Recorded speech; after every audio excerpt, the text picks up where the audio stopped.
You want to change the results you get in life? Maybe you want to change your entire life or even who you are? Then listen up because today's flow tip 29 is all about teaching your body who you want to be first. Research shows that every thought and every emotion we experience creates a chemical reaction in our body. The more we think a certain thought and feel a particular emotion, the more our body becomes accustomed to that unique mix of chemical reactions. And over time, our body literally starts craving that same emotional cocktail. As Dr. Joe Dispenza often explains, and I might paraphrase here slightly, we are physically getting addicted to feeling the same. If you've been feeling awful about something for a long time, your body may have become addicted to feeling that way. Yes, that can mean we get physically addicted to feeling, well, you fill in the blank. I remember a time in my life when an old financial pattern suddenly reappeared, and I found myself suddenly in an overdraft after years of stability. Instantly, I went into panic mode, but in a moment of clarity, I realized something very strange. I felt at home feeling stressed about money. Now, that was mind blowing to me. I felt at home feeling stressed about money. My emotional reactions were pulling me back to what felt familiar, even if it wasn't good for me. Our bodies don't pull us towards what's best for us, they pull us towards what's familiar. Just like any addiction, these feelings and patterns keep us repeating old behaviors, and these emotional addictions can drive us to create situations so we can feel that way again. I need to repeat that.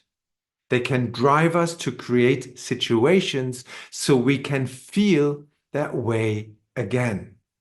The good news is, if we've subconsciously trained our bodies to feel this way, we can also train them to feel a new version of ourselves, the one we truly want to be.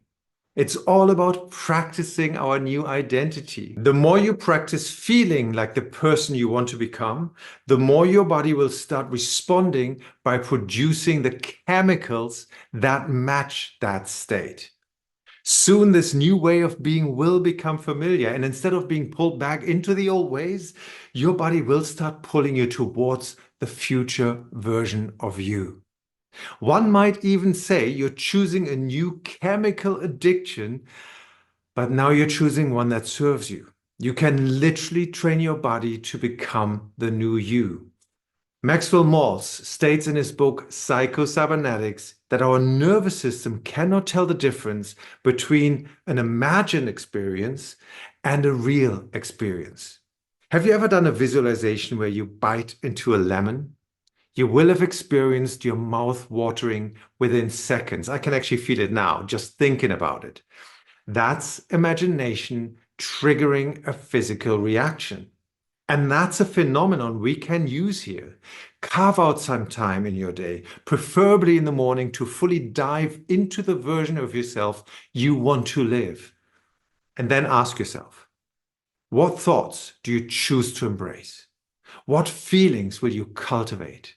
And what daily actions will strengthen this new version of you? Or to put it simply, what do you want to think? How do you want to feel? And how do you want to behave?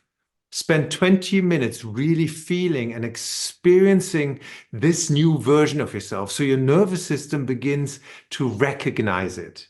Yes, it may feel like a lie at first. I keep saying this, but that's only because you've practiced the old version of yourself for so long.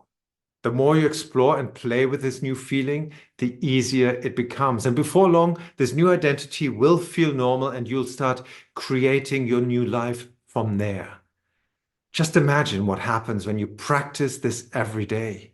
Your body will start aligning with the person you want to be rather than who you were.